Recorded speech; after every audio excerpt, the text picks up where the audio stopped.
amafaranga agomba kugukemura ibibazo byawe n'urugo rwawe. Aho ni ahambere. Aha kabiri, amafaranga yawe agomba kujya. Amafaranga yawe agomba kujya mu bikorwa byo gufasha, by'ubuterankunga. Ni ukuvuga ngo gufasha abakene, gufasha abantu urusha ubushobozi.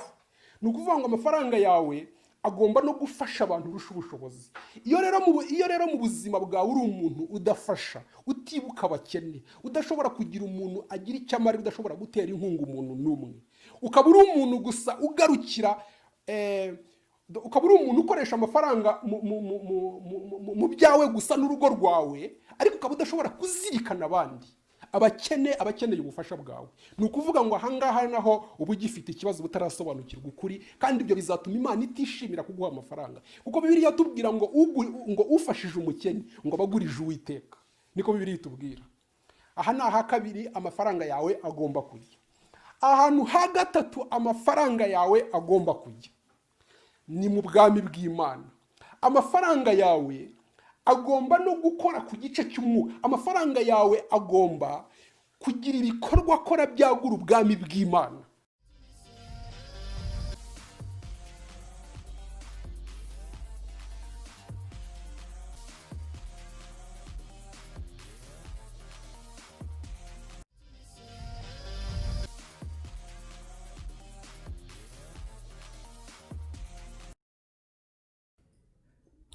Yesu ashimwe bene data. Uyu ni mwarimu Valens ugarutse mu nyigisho nayo izagira ikimara ku buzima bwawe. Ubushize duherukana tuganira ku bijyanye no gukura mu mwuka, na mbere yaho ndibuka ko hari inyigisho twigeze tuganira ijyanye n'inyatsi. Murabyibuka tubiganira tubona inyatsi icyo ari cyo. Narabisobanuye neza. Uyu munsi sije tugiye kuganiraho ni sije ivuga ku mafaranga. Uyu munsi niyo tugiye kuganiraho. Ushobora kuvuga uti se iyi sije yo ayizanye ate, ibi by'amafaranga bije bite? Impamvu mbizanye ni uko nzi neza ko nabyo ukeneye kubimenya cyane ibijyanye n'amafaranga, kuko ni ukuvuga ngo habaho ubwoko bubiri bw'abantu. Hari umuntu Imana yishimira guha ubutunzi, hakaba n'umuntu Imana itishimira kubuha. Ibi turaza kubiganiraho kugira ngo tuze kureba impamvu yabyo. Gusa wenda ushobora kuba warahuye n'abantu bagiye bakwereka wenda ko umuntu ufite amafaranga aba ari kure cyane y'ubwami bw'Imana. Wenda bashobora kuba baraje bafite ibyanditswe bitwaje, bakakubwira ati ese ntabwo uzi ko Yesu yavuze ko umukire bigoye kugira ngo yinjire mu bwami bw'ijuru. Hari ibyanditswe baje bitwaje bakubwira, bakumvisha ko gutunga amafaranga bihabanye n'ubushake bw'Imana. Cyangwa se birashoboka ko bakubwira gutyo babona uyafite, bakakubwira we ko gutunga amafaranga bihabanye n'ubushake bw'Imana. Cyangwa se ushobora kuba utayafite ariko uri mu nzira zo kuyashaka, cyangwa se uyifuza, ariko ugahura n'abantu bakubwira ko icyo cyifuzo gihabanye n'ubushake bw'Imana. Cyangwa se bashobora guhura nawe uri umukene, nta mafaranga ugira mu buzima bwawe, uri ku rwego rwo kubura ibyo kurya, uri ku rwego rwo kubura amafaranga yo kwishyura inzu, uri ku rwego rwo kubura ibyo kwambara. Mbese ugasanga ibintu byose ukenera mu buzima bikeneye amafaranga ntayo ubona, ukaba uri mu buzima bw'ubukene. None ukaba wahura n'abantu bakubwira ko ubwo ari bwo bushake bw'Imana ku buzima bwawe, ndetse bakagira n'ibyanditse bifashisha bakumvisha ko ubushake bw'Imana ku buzima bwawe ari ukubaho udafite amafaranga menshi. Uyu munsi rero ngewe naje kukubwira ibishobora kuba bitandukanye n'ibyo wabwiwe. Nge naje kukubwira ngo ubushake bw'Imana ku buzima bwawe ni uko utunga amafaranga, ni ukuba umutunzi, ni ukuba umukire. Nibwo bushake bw'Imana ku buzima bwawe. Ni ukuvuga ngo Imana mu byifuzo byayo, ni ukuvuga ngo harimo ko utunga amafaranga. mbo ushaka kuvuga uti se niba icyifuzo cy'Imana ari uko nyatunga menshi no kuki ntayafite byagenze bite kuki itayamaye. Ibyo byose bigira impamvu zabyo. Iyo umubyeyi akwifuriza ikintu ariko icyo kintu ukaba utagifite, haba hari impamvu icyo kintu atakiguha. Niyo mpamvu uyu munsi ndagira ngo tuganire ku bijyanye n'amafaranga, kuko reka nkubwire, numara gusobanukirwa n'ubushake bw'Imana kuri wowe ku bijyanye n'amafaranga, bizatuma uba umwe mu bantu Imana yishimira guha amafaranga. Numara gusobanukirwa ubushake bw'Imana ku buzima bwawe ku bijyanye n'amafaranga, bizatuma uba umwe mu bantu Imana yishimira guha amafaranga, kubera ko wamaze gusobanukirwa ubushake bw'Imana ku buzima bwawe ku bijyanye n'amafaranga. Ikintu cya mbere nakubwiye ko Imana yifuza ko utunga amafaranga. Imana irifuza ko uba umukire.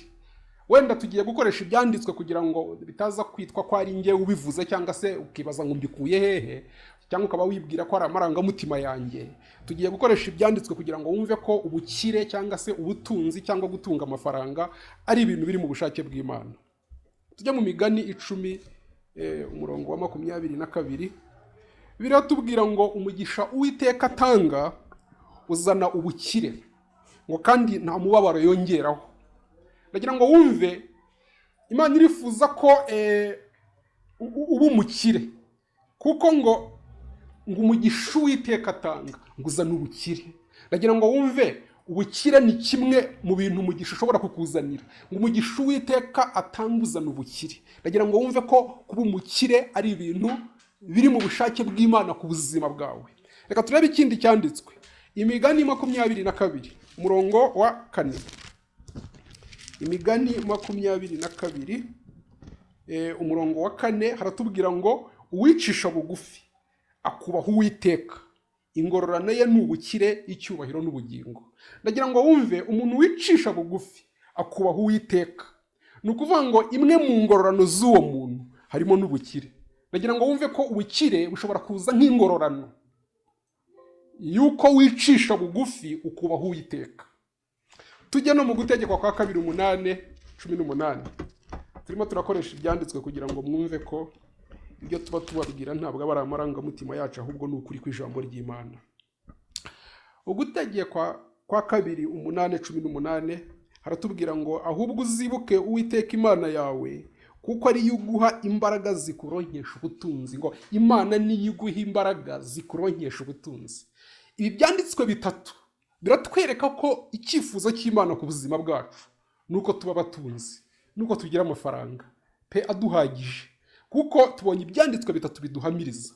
Icyanditswe cya mbere cyatubwiye ko Uwiteka, ngo umugisha Uwiteka atanga uzana ubukire. Ndagira ngo wumve ko ubukire ni kimwe mu bintu bizanwa n'umugisha Uwiteka atanga. Ndagira ngo wumve ko Imana, ku bushake bw'Imana kuri wowe, ari ukuba umukire, ari ukuba utunga amafaranga.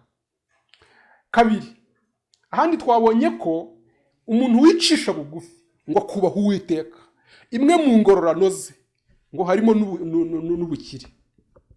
Ni ingororano y'umuntu wicisha bugufi akubaha Uwiteka. Imwe mu ngororano ahabwa harimo ubukire. Ndagira ngo wumve, ikintu cyo kiratwemeza ko kuba umukire biri mu bushake bw'Imana. Ahandi twabonye mu Gutegekwa kwa 2:8-18 hatubwiye ngo Uwiteka niwe uguha imbaraga zikuronkesha ubutunzi. Ndagira ngo Imana itanga imbaraga zironkesha umuntu ubutunzi. Bivuga ngo kugira ubutunzi biri mu bushake bw'Imana. Kandi n'abakozi b'Imana batandukanye muri Bibiliya twagiye tubabona bagiye baba batunzi. Uri kukuntu Yobu yari umutunzi, nigeze mbabwira ukuntu na umugabo bita Paul nawe yavuze ngo mfite ibinkwiriye byose. Ni ukuvuga ngo rero kuba umutunzi, ndagira ngo nawe ubyumve. Niba hari umuntu wakubwiye ko gutunga amafaranga menshi ari ikibazo kuri wowe, bakubwira ko ngo Yesu yaravuze ngo biragoye kujya mu ijuru uri umutunzi, bakagira ibyanditswe byinshi bagiye bifashisha bakumvisha ko ari ikibazo gutunga amafaranga menshi, cyangwa se bagusanga mu bukene bukabije bakakubwira ko ubwo ari bwo bushake bw'Imana ku buzima bwawe. Icyo nicyo kintu naje kuvuguruza, icyo kintu naje gukuraho, naje kukubwira ukuri kw'ijambo ry'Imana. Imana irifuza ko utunga amafaranga menshi, Imana irifuza kuba umukire, Imana irifuza kuba umutunzi. Ariko noneho ikintu ngiye kukubwira ni iki: nubwo Imana yifuza kuba umutunzi, nubwo Imana yifuza kuba umukire, ariko hari ibibazo bitatu Imana ifitanye n'umwana w'umuntu ku bijyanye n'amafaranga. Hari ibibazo bitatu Imana igirana n'umwana w'umuntu ku bijyanye n'amafaranga. Naho ubundi gutunga amafaranga gutunga amafaranga kuri wowe nta kibazo biteye Imana. Gusa hari ibibazo bitatu Imana igirana n'umwana w'umuntu ku bijyanye n'amafaranga. Ibyo bibazo nibyo tugiye kuganiraho. Ikibazo cya mbere Imana igirana n'umwana w'umuntu ku bijyanye n'amafaranga ni uburyo ayabona, cyangwa se reka mvuge wowe uburyo uyabona. Nicyo kibazo cya mbere Imana igirana nawe ku bijyanye n'amafaranga, ni uburyo uyabona. Tujye kabiri, ndaza kubisobanura neza. Ikibazo cya kabiri Imana igirana n'umuntu ku bijyanye n'amafaranga ni uburyo ayakoresha. Nabyo ndaza kubisobanura. Ikibazo cya gatatu Imana igirana n'umuntu ku bijyanye n'amafaranga ni uburyo ayafata, uko ayafata. Ninza kubisobanura biraza kumvikana neza. Wenda ndi kubivuga gutya bishobora kugucanga, ariko ngiye kubisobanura. Ni ibibazo bitatu Imana igirana n'umuntu ku bijyanye n'amafaranga. Ikibazo cya mbere ni uburyo ayabona. Icya kabiri ni uburyo ayakoresha, cyangwa se uko ayakoresha. Ikibazo cya gatatu ni uko ayafata. Noneho reka tujye mu busobanuro. Navuze ko ikibazo cya mbere Imana igirana n'umuntu ku bijyanye n'amafaranga ni uburyo ayabona. Hano ngiye kuhasobanura. Ushobora kuvuga uti se uburyo mbonamo amafaranga bushobora gutera Imana ikibazo gute? Ni ukuvuga ngo muri ubu buzima tubamo hano kuri iyi si, hari inzira nyinshi zihari zo kubona amafaranga, biciye mu nzira zo gukiranirwa, biciye mu nzira z'ibyaha, biciye mu nzira zitemewe n'Imana. Ni ukuvuga ngo kubona amafaranga, uburyo umuntu abona amafaranga bugabanijemo ibice bibiri. Hari amafaranga aboneka biciye mu nzira yo gukiranuka yemewe n'Imana, hakaba n'amafaranga aboneka biciye mu nzira z'ibyaha zitemewe n'Imana. Ni ukuvuga ngo ikibazo Imana ifitanye nawe ku bijyanye n'amafaranga, cyangwa se ikibazo Imana igirana n'umwana w'umuntu ku bijyanye n'amafaranga, ni uburyo ayabona. Reka ntange nk'urugero. Hari nk'amafaranga aboneka biciye mu nzira z'ibyaha. Ni ukuvuga ngo hari amafaranga aboneka biciye, nk'ubu ushobora kubona amafaranga biturutse mu bujura. Ushobora kugenda nkajya kwiba ahantu, nkiba amafaranga menshi, ugasanga donc Valence yabonye amafaranga menshi, ariko yakuye mu bujura. Hari ahantu yateye, hari ahantu yibye, ugasanga mfite amafaranga menshi nyakuye mu bujura. Hari abakura amafaranga mu bwesikoro, mu buriganya, mu itekamutwe. Umuntu agateka umutwe rwose akabona amafaranga menshi aturutse mu buriganya, mu itekamutwe, mu bujura, mu bwesikoro. Ugasanga umuntu afite amafaranga ariko yayakuye muri ibyo bintu bitemewe n'Imana. Wumvise? Ikindi, hari n'abakora ubusambanyi akaba yabona amafaranga. Igitsina gore bajya bakunda kubikora cyane, wenda n'abagabo bashobora kuba babikora, ariko cyane cyane bikunda kugaragara ku gitsina gore, nubwo n'abagabo bamwe bashobora kubikora. Donc hari abayicuruza. Hari umuntu ushobora kujya gukora ubusambanyi akajya asambana n'abagabo, noneho bakamuha amafaranga, donc akagira amafaranga menshi akura mu busambanyi. Ibi bibaho rwose. Hari amafaranga ashobora guturuka mu busambanyi. Ni ukuvuga ngo hari ibikorwa byinshi bizira, bitemewe n'Imana, by'ibyaha umuntu ashobora gukora bikamuhesha amafaranga. Hari n'abona akazi rwose byaciye muri ubwo busambanyi, ugasanga umuntu rwose abonye akazi yabanje gusambana, ako kazi kakajya kamwinjiriza amafaranga menshi. Ndagira ngo wumve ko hari amafaranga abonwa biciye mu nzira zo gukiranirwa. Icyo rero nicyo kibazo cya mbere Imana ifitanye nawe ku bijyanye n'amafaranga, ni uburyo uyabona. Ni ukuvuga ngo umukristo w'ukuri utavangiye, utishushanya, utiyoberanya, ni ukuvuga ngo yirinda amafaranga yose aza aturutse mu nzira zo gukiranirwa, aza aturutse mu nzira z'ibyaha, aza aturutse mu bizira bitemewe n'Uwiteka Imana yacu. Ni ukuvuga ngo ayo mafaranga aza aturutse muri iyo nzira arayirinda ayagendera kure. Ni ukuvuga ngo ni umuntu wihangana agategereza Imana ko imuha amafaranga biciye mu nzira zo gukiranuka, kuko hari amafaranga umuntu abona ariko akayabona biciye mu nzira zo gukiranuka. Ubu nshobora kujya kudepoza ahantu bakampa akazi nkagakora neza, nkagatunganya neza nk'uko mbisabwa, narangiza bakajya bampemba amafaranga buri kwezi cyangwa se buri munsi, simbizi uko biterwa n'uko bahemba aho hantu, nkajya mbona amafaranga nyakuye mu kazi nkora kandi akazi kemewe n'Imana. Ni ukuvuga ngo ayo ni amafaranga rwose umuntu abona biciye mu nzira zo gukiranuka. Cyangwa se nshobora no gukora bizinesi nkayikora neza nk'uko Imana ibishaka, ya bizinesi ikanzanira inyungu, ugasanga ndunguka amafaranga menshi cyane biturutse muri bizinesi nkora, kandi nta buriganya buri muri iyo bizinesi, nkayikora nk'uko Imana ibishaka nkunguka. Ni ukuvuga ngo ni amafaranga ndi kubona biciye mu nzira zo gukiranuka. Wumvise? Cyangwa se hakaba mfite abaterankunga bakajya bantera inkunga, bakishimira gutera inkunga Valensi kubera wenda umurimo w'Imana nkora, bakantera inkunga. Donc ugasanga ndabona amafaranga biciye mu gutera nkunga, ntabwo esikoro bundi nabakozeho, bakishimira kuntera inkunga, njya nakira amafaranga aturutse mu iterankunga. Ibyo bibaho, ayo nayo aturutse mu gukiranuka.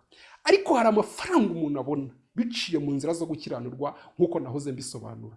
Ni ukuvuga ngo uburyo ubona amafaranga nicyo Imana ifitanye nawe ikibazo gikomeye ku bijyanye n'amafaranga, biturutse ku buryo uyabona. Wumvise? Ahangaha rero mbere yuko njya ku cya kabiri, ndashaka kubanza kugira icyo mvuga hano. Hari igihe umuntu aba adashobora kujya muri ibyo bikorwa by'ibyaha bizira imbere y'Imana, cyangwa se ubwo bwesikoro, ibyo bintu bituma abona amafaranga, akaba we adashobora kubikora. Ariko akaba afite nk'umuterankunga, akaba afite umuntu umutera inkunga, kandi akaba azi neza ko uwo muterankunga we aho kuri amafaranga ari mu nzira zo gukiranirwa, ari mu nzira z'ibyaha, agatinya kubimubwira, agatinya kumwigisha ko atagomba gukora, atagomba kubona amafaranga biciye mu nzira zo gukiranirwa. Ukaba wavuga uti njyewe biriya bintu sinabikora pe, ntabwo nakora biriya bintu. Ariko nanone uriya muntu kubera ko antera inkunga, ntabwo najya kumubwira ngo areke biriya bintu kugira ngo nibonere amafaranga. Uri ku rwego rwo kuba utabikora, ariko nturagera ku rwego rwo gukiranuka kugeza ubwo wakwigisha umuterankunga wawe ngo areke izo nzira zo kubona amafaranga biciye mu nzira zo gukiranirwa. Ni ukuvuga rero ngo umukristo w'ukuri umaze kugera ku rwego rwo hejuru rwo mu mwuka, wizera Imana by'ukuri, ni ukuvuga ngo uyu muntu yirinda amafaranga yose aturutse mu nzira zo gukiranirwa, ndetse n'abantu bose babona amafaranga biciye mu nzira zo gukiranirwa, iyo abamenye abashobora kubagira inama zo kubireka, kabone niyo baba ari abaterankunga be. Uru ni urwego rwo hejuru rwo mu mwuka, kugeza ubwo wabwira umuterankunga wawe uti ariko izo nzira ubonamo amafaranga ntabwo rwose, ihangane ibyo bintu bireke. Uru ni urwego rwo hejuru rwo mu mwuka, abenshi ntibararugeraho. Hari utabikora ariko akaba atashobora kubwira umuterankunga we ati biriya bintu bireke. Rero Imana igufashe, ni ukuvuga ngo ikibazo cya mbere Imana ifitanye n'umwana w'umuntu ku bijyanye n'amafaranga ni uburyo ayabona. Kuko abantu benshi babona amafaranga ariko biciye mu nzira yo gukiranirwa. Ntabwo nzi niba nawe urimo, birashoboka ko nawe uyabona, hari amafaranga ubona biciye mu nzira zo gukiranirwa, ariko niba ariko byari bimeze ku buzima bwawe, ndashaka kugira ngo ubihagarike. Tugiye kureba rero ikintu cya kabiri, ikibazo cya kabiri Imana ifitanye n'umwana w'umuntu ku bijyanye n'amafaranga. Twabonye ko noneho tutarajya kuri kabiri, reka tubanze dusome icyanditswe. Tubanze dusome icyanditswe kugira ngo imigani 13 umurongo wa 11. Bibiliya tubwira mu migani 13 umurongo wa 11 ngo ubutunzi bw'amahugu ngo buzagabanuka. Ndagira ngo wumve na Bibiliya izi ko hari ubutunzi bw'amahugu.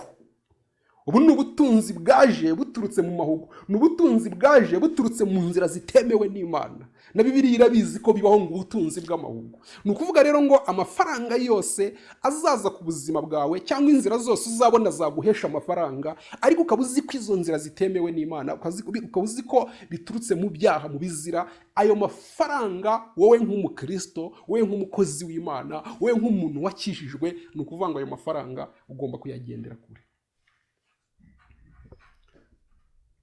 Ugomba kuyagendera kure. Hari n'igihe uzaba ugenda mu nzira rwose ubone umuntu uri imbere yawe ataye amafaranga, kandi wari uyakeneye pe, ufite ubukene mu rugo wumva hari ikibazo ufite, ubona umuntu arayataye. Imana igupimire kuri icyo kintu kugira ngo urebe niba waramaze kugera kuri uru rwego. Umuntu ata amafaranga ubireba. Ni ukuvuga ngo nayata, niba uri umukristo w'ukuri, niyo waba ufite ikibazo kigukomereye, ya mafaranga urayafata ukayasubiza nyirayo kuko wamaze kumubona. Ariko babandi babona amafaranga biciye mu nzira zo gukiranirwa, iyo umuntu ataye amafaranga kandi yamubonye, aragenda akayafata akayabika. Ndagira ngo wumve, ayo ni ya mafaranga tuvuze aboneka biciye mu nzira zo gukiranirwa. Nanone umuntu ashobora guta amafaranga ukayafata ukayatwara kandi wabonye wayataye. Ni ukuvuga ngo ayo mafaranga yose ugomba kuyirinda. Tujya ku cya kabiri rero.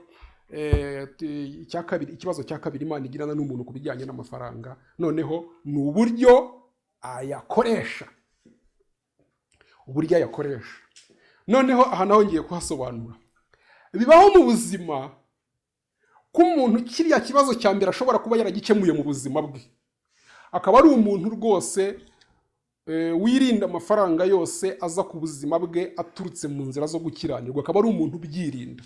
Akaba ari umuntu rwose ufite akazi akora, agahembwa, cyangwa se afite bizinesi akora kandi akayikora neza nk'uko Imana ibishaka, ya bizinesi kunguka, cyangwa se akaba yifitiye abaterankunga bamutera inkunga, nta bundi bwesikoro abakozeho, iyo nkunga ikamugeraho.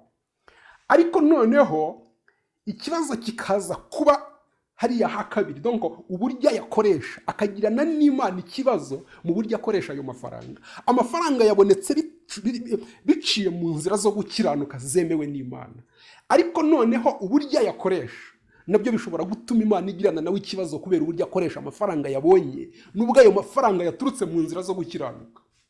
Ushobora kubona amafaranga narangiza nkayakoresha, nubwo nayabonye biciye mu nzira zo gukiranuka, ariko nkayakoresha ibizira byangwa n'amaso y'Imana.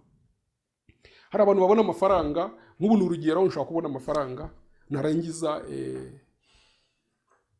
nkayakoresha ubusambanyi, nkajya ngura indaya, nkajya ndyamana, kuko hari indaya zica amafaranga, nayabona nkajya ngura indaya zo kuryamana nazo.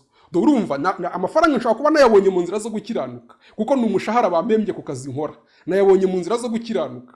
Ariko ibintu ngiye kuyakoresha ni bizira mu maso y'Imana, nkajya kugura indaya. Cyangwa se hari n'ababona amafaranga bakaba bayakoresha mu bikorwa by'ubusinzi, akayamarira mu kabari, akajya kuyanywera, agasengerera abantu nabo bagasinda, bakajya gukora ibintu bibi. Mbese ugasanga uwo muntu nubwo abona amafaranga mu nzira zo gukiranuka, ariko ibyo yakoresha ni bizira mu maso y'Uwiteka. Icyo nacyo ni ikibazo gikomeye cyane. Hari n'abayakoresha mu bwicanyi, bibaho. Hari abantu babona amafaranga akaba yavuga ati akaba yaha umuntu amafaranga ati ndashaka kuguha miliyoni ugenda unyicire kanaka. Ndagira ngo wumve, wa muntu ashobora kuba yabonye amafaranga mu nzira zo gukiranuka, ariko ndagira ngo wumve ibintu arimo kuyakoresha. Donc kuyaha umuntu ngo ajye kumwicira kanaka, ndagira ngo wumve ko amafaranga arimo arakoreshwa nabi, nubwo ashobora kuba yabonetse mu nzira zo gukiranuka. Wumvise? No muri genocide mwarabyumvise, hari abantu bagiye batera inkunga ibikorwa by'ubwicanyi. Ibyo bibaho rwose, ugasanga umuntu aratera inkunga ibikorwa byagura ubwami bwa Satani, ari gukoresha amafaranga yabonye kandi ashobora kuba wenda yayabonye mu nzira zo gukiranuka. Ni ukuvuga rero ngo ikibazo Imana ifitanye n'umuntu ku bijyanye n'amafaranga nanone kandi ni uburyo uyakoresha iyo wamaze kuyabona. Ijambo ry'Imana riratubwira mu Migani 3. Tujya mu Migani 3:9-10. Imigani 3:9, dusome ku murongo wa 9. Ngo wubahishe Uwiteka ubutunzi bwawe. Ni ukuvuga ngo ushobora kubona amafaranga biciye mu nzira zo gukiranuka, ariko ukaba utazi kubahisha Uwiteka ubutunzi bwawe. Ibi bibaho. Hari igihe umuntu abona amafaranga biciye mu nzira zo gukiranuka, ariko akaba atazi kubahisha Uwiteka ubutunzi bwe. Aha naho rero bimubera ikibazo gikomeye cyane. Ni ukuvuga ngo umukristo w'ukuri, icya mbere twabonye ko yirinda amafaranga yose aza ku buzima bwe aturutse mu nzira zo gukiranirwa. Icya kabiri, iyo amaze kubona amafaranga aje aturutse mu nzira zo gukiranuka, yirinda kuyakoresha nanone kandi ibintu bitemewe n'Imana, ibintu bizira mu maso y'Uwiteka. Ni ukuvuga ngo ni pariti ya kabiri arayikontorora, akontorora ko amafaranga abona ayakoresha mu nzira zemewe n'Imana, mu nzira zo gukiranuka. Wumvise?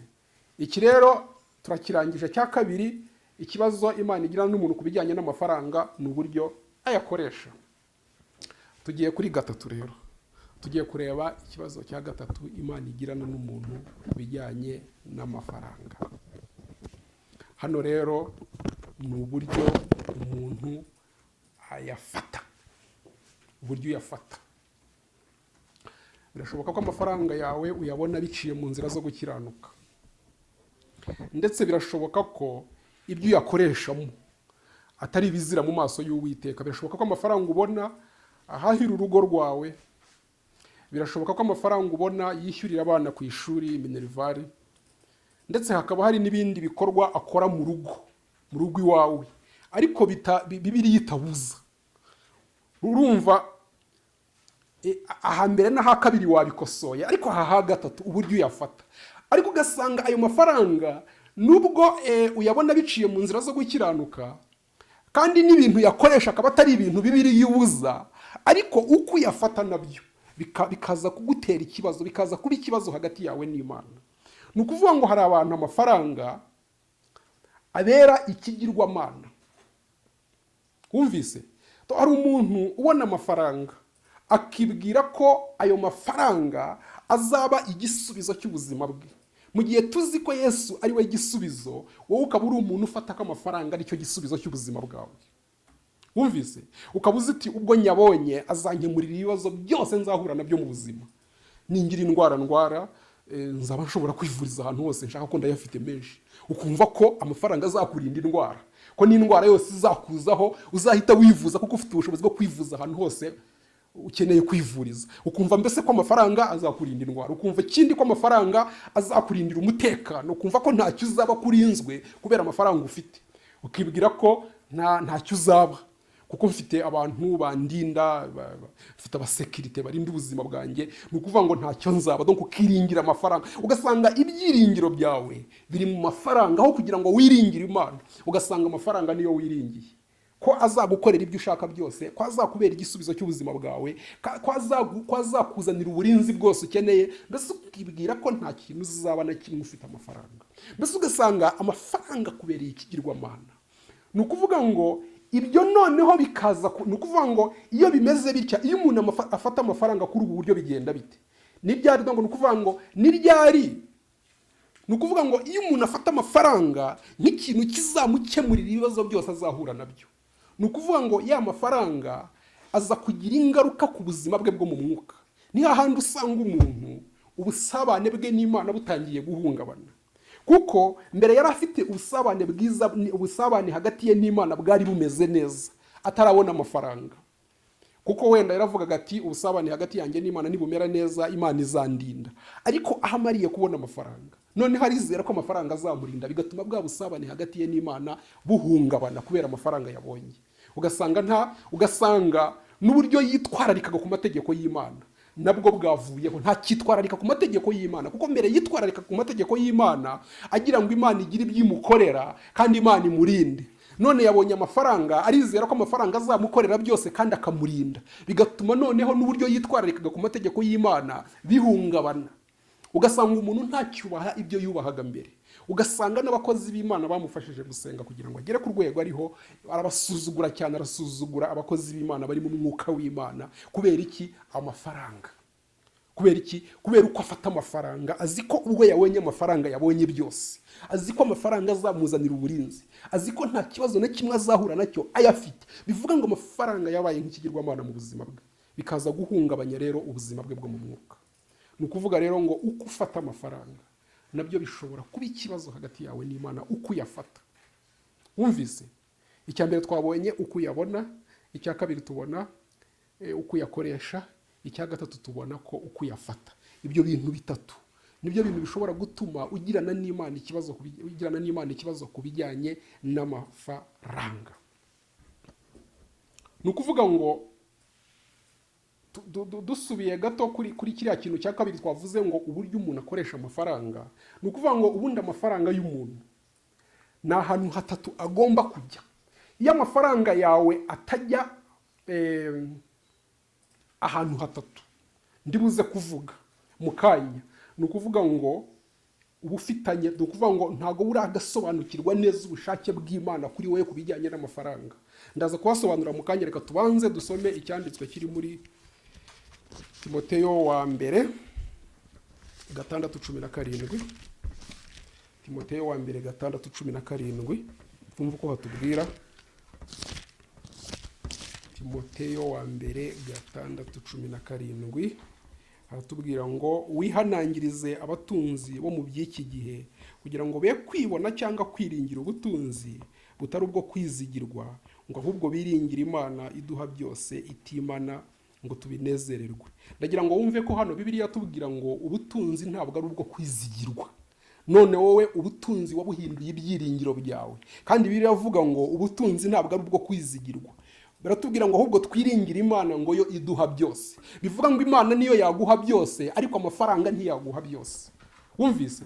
Imana yaguha byose, ariko amafaranga ntiyaguha byose. Ngira ngo ujye ubibona, hari abantu barwara indwara zitandukanye, ugasanga afite amafaranga menshi, ashobora kujya kwivuriza ahantu hose hashoboka, ariko ugasanga indwara ye yarananiranye ntikira. Akajya i Burayi, akajya mu Buhinde, hantu twita ko hakomeye ko iyo uhageze uhita ukira indwara yawe, ugasanga indwara yayizengurukanye ahantu hose byaranze, akicara ategereza urupfu. Bivuga ngo amafaranga yananiwe kumukemurira ikibazo. Hari ibibazo byinshi bihari rwose amafaranga badashobora gukemura, kuko yuza kugira ngo amafaranga ashobora gukemura byose ibibazo bahura nacyo, ariko nabo bagira ibibazo byinshi. Kubera iki bagira ibibazo byinshi kandi bafite amafaranga? Nuko amafaranga ari limite, hari ibyo adashobora kubakemurira, ariko Imana yo ibasha gukemura byose, ibasha gukora byose ibyo amafaranga atakora. N'aba bandi bizera uburinzi kubera ko afite amafaranga, akavuga ati nizeye abantu bandinda, ntacyo nzaba kubera abarinzi mfite. Wari uzi ko umurinzi wawe ari we wakugambanira akakwica? Wowe wizeye ngo arakurinda, niwe wakugambanira akakwica, ugasanga wishwe n'uwo wari wizeye. Wumvise? Wari uzi ko uramutse uri mu modoka ugeze ahantu ugiye gukora impanuka, ni ukuvuga ngo ntabwo amafaranga menshi ufite muri banke yakuraho iyo mpanuka wari ugiye gukora. Umuntu aguturitse inyuma agiye kukugonga, cyangwa imodoka yawe igiye kurenga umuhanda, amafaranga yawe ntacyo yakora kuri ibyo bintu. Imana yonyine niyo ishobora guhagarika iyo mpanuka. Ndagira ngo wumve ko hari ibintu Imana ikora amafaranga adashobora gukora. Ubu ndamutse ndimo kugenda nkagera ahantu, noneho nkanyura iruhande rw'inzoka ntabizi, ya nzoka igashaka kunduma ukuguru, ni ukuvuga ngo ndamutse mfite amafaranga menshi kuri banki, ntabwo ari amafaranga yaza ngo atangire ya nzoka itanduma. Ni ukuvuga ngo Imana niyo yonyine ifite ubushobozi bwo kugenda igafunga umunwa w'inzoka ntindume ko, ariko amafaranga ntiyabikora. Ntabwo amafaranga, mfite amafaranga menshi kuri banki, bashobora kumfata bakanjugunya mu rwobo rw'intare, ariko ayo mafaranga menshi mfite kuri banki ntashobora kujya gufunga iminwa y'intare ngo itanduma, ngo itani. Ariko ni ukuvuga ngo ariko Imana ifite ubushobozi bwo gufunga iminwa y'intare, ku buryo bashobora kukujugunya mu rwobo rw'intare, intare zishonje zimaze iminsi zitarya, Imana igafunga iminwa yazo. Ariko amafaranga ibyo ntiyabikora. Ni ukuvuga ngo amafaranga afite ibintu akora bike, ariko hari ibindi byinshi cyane amafaranga adashobora gukora. Imana niyo yonyine yo kwiringirwa. Habaho rero igihe umuntu amafaranga yagira ikigirwamana, akibwira ko azamukorera byose kandi bidashoboka. Wumvise? Niyo mpamvu hano batubwiye rero ngo twe kwiringira amafaranga ngo atari ayo kwizigirwa, ngo ahubwo twiringire Uwiteka uduha byose. Uburyo ubona amafaranga rero bishobora kukubera ikibazo gikomeye. Uburyo ufata amafaranga bishobora kukubera ikibazo gikomeye cyane iyo wayagize ikigirwamana, iyo wumva ko ari cyo gisubizo cy'ubuzima bwawe, iyo wumva ko azagukorera byose. Wumvise? Ni ukuvuga ngo iki gihe ubu yafashe aba yahindutse ikigirwamana mu buzima bwawe. Nari mbabwiraho ni hari ahantu hatatu amafaranga y'umuntu agomba kujya. Iyo atajya aho hantu hatatu, ni ukuvuga ngo umenye ko ufite ikibazo gikomeye cyane ku bijyanye n'amafaranga. N'Imana ntizanezerwa kuyaguha iyo bitameze nk'uko ngiye kubikubwira. Ubundi amafaranga umuntu abona aba agomba gukemura ibibazo bye n'iby'urugo rwe. Aho ni ahantu hambere, kuko hari ibibazo mpura nabyo mu buzima bikeneye amafaranga. Wumvise? nk'ubu ndamutse ngize ikibazo cy'umuriro washize mu rugo iwanjye, nakenera amafaranga kugira ngo bongere umuriro muri cash power. Ndamutse nshatse kujya igicumbi, nakenera itiki ngezayo.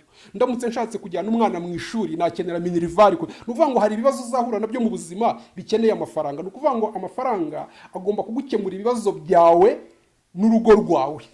Aho ni ahambere. Aha kabiri, amafaranga yawe agomba kujya. Amafaranga yawe agomba kujya mu bikorwa byo gufasha, by'ubuterankunga. Ni ukuvuga ngo gufasha abakene, gufasha abantu urusha ubushobozi. Ni ukuvuga ngo amafaranga yawe agomba no gufasha abantu urusha ubushobozi.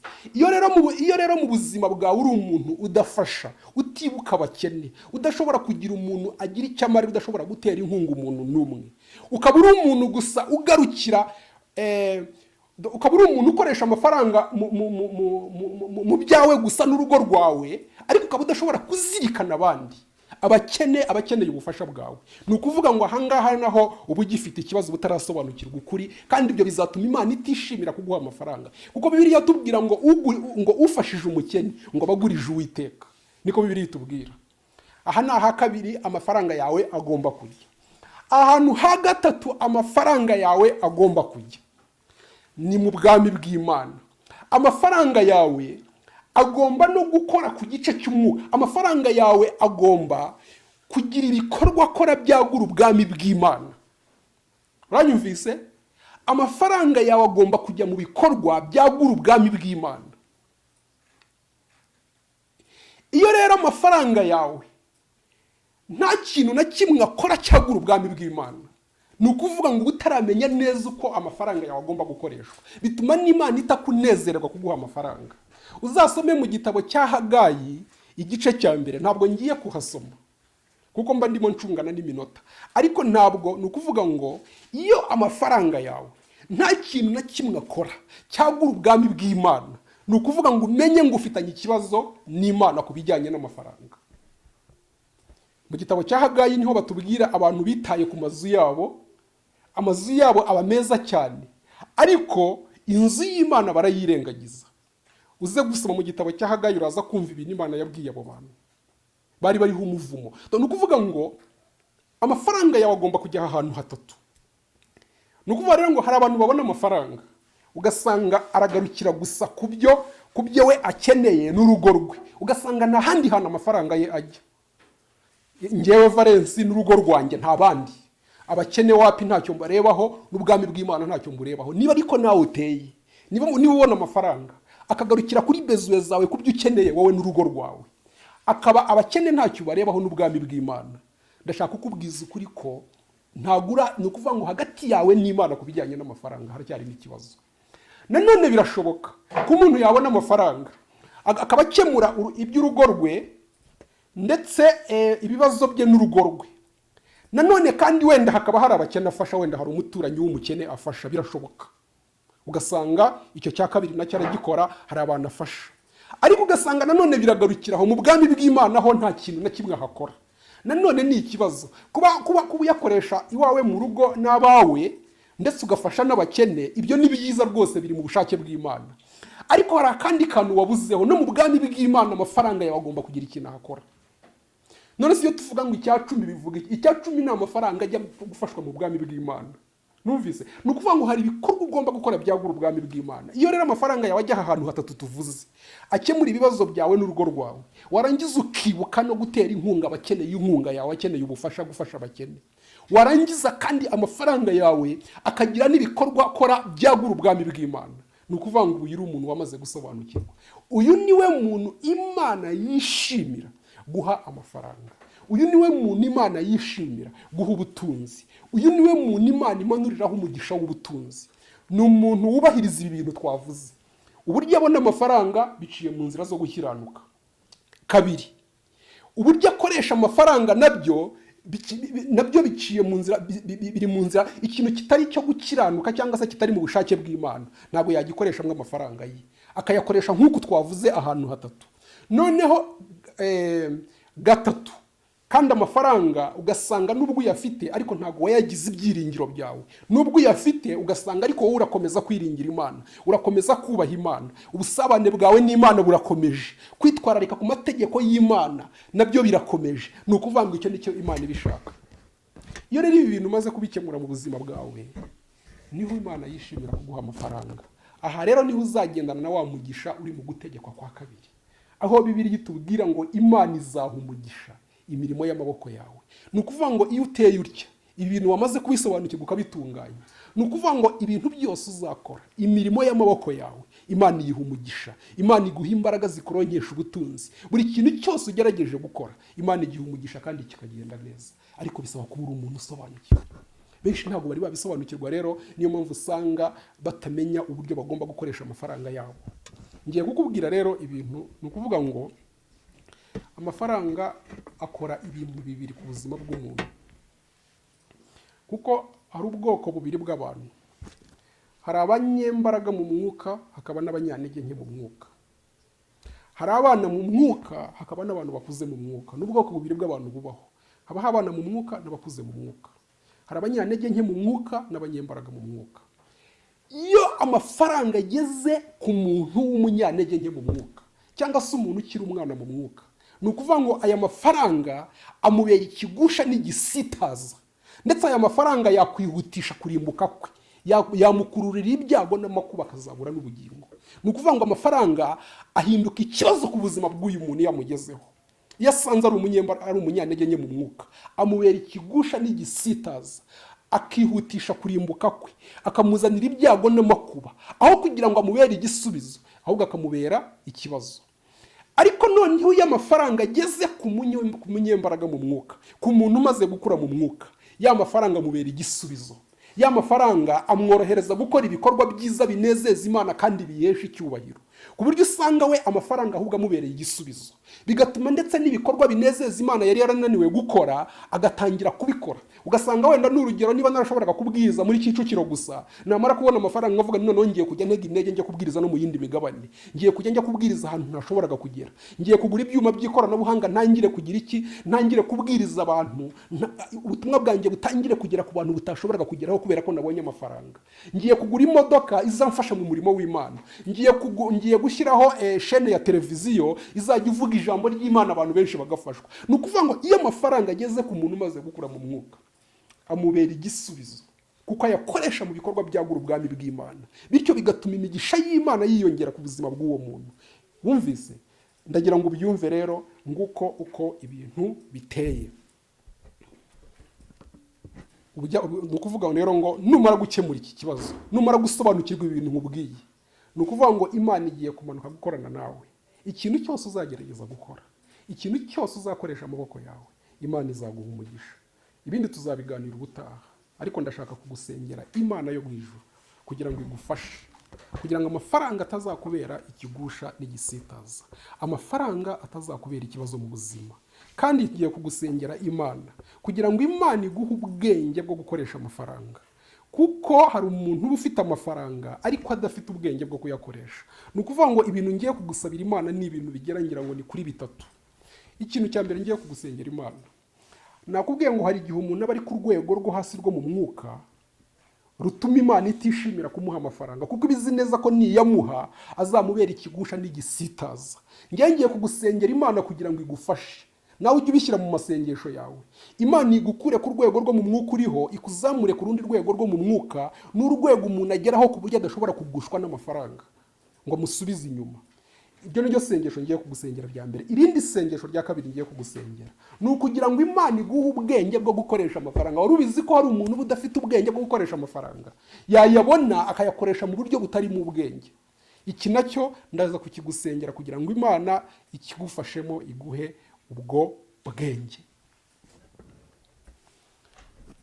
Imana ishobora byose, Imana ikiranuka, Imana yera, Imana yo kwiringirwa no kwizerwa, nsengeye uyu mugaragu wawe wari uteze amatwi iri jambo. Ndakwinginze Mana kugira ngo umufashe. Twamaze kumenya ko ubushake bwawe kuri we ari uko bumutunzi, kuko twabonye ko umugisha utanga uzana ubutunzi kandi ko nta mibabaro wongeraho. ndasenze Mana kugira ngo umuhe amafaranga akeneye, kuko twamaze kumenya ko ubushake bwawe ari ukuyamuha. Ariko ikintu musabiye ni ukugira ngo umufashe kugira ngo amafaranga atazamubera ikibazo, ahubwo azamubera igisubizo. Umukure ku rwego rwo mu mwuka ariho rwo kugushwa n'amafaranga, umuzamure ku rundi rwego Mana, aho adafata amafaranga nk'ikigirwamana, kandi aho ayakoresha neza mu nzira zo gukiranuka. Ndasenze kugira ngo umuvumo waje ku buzima bwe kubera kutamenya uko agomba gukoresha amafaranga, uwo muvumo ukure ku buzima bwe, umukureho umwuka w'inyatsi, umuhe umugisha w'ubutunzi, umuhe ubwenge bwo gukoresha amafaranga nk'uko ubushake bwawe buri. Kandi ndasenze kugira ngo Mana ishobora byose umuhindure umugisha, kugira ngo azabere abantu benshi umugisha. Ndamusabiye Mana ikiranuka kugira ngo umuhe amafaranga amuhagije yakemura ibibazo bye n'urugo rwe. Kandi ndasenze Mana ishobora byose kugira ngo umushoboze no kujya yibuka abakene, kugira ngo abadafite ubushobozi n'abakeneye ubufasha bwe ajye abikora nabyo. Kandi ndasenze nanone kugira ngo ntajye yibagirwa ubwami bwawe, amenye ko n'ubwami bwawe bukeneye amafaranga ajya yatanga. Ibi bintu nabikora, ijambo ryawe riratwizeza ko uzatanga umugisha mu mirimo y'amaboko yacu. Ndasenze rero kugira ngo ikintu cyose azagerageza gukora ujye umuha umugisha, ujye umuha amahirwe kugira ngo abashe kubona ibyo akeneye byose muri ubu buzima. Ndagushimiye ko ugiye kubikora mu izina rya Yesu Kristo umwami wacu, amen.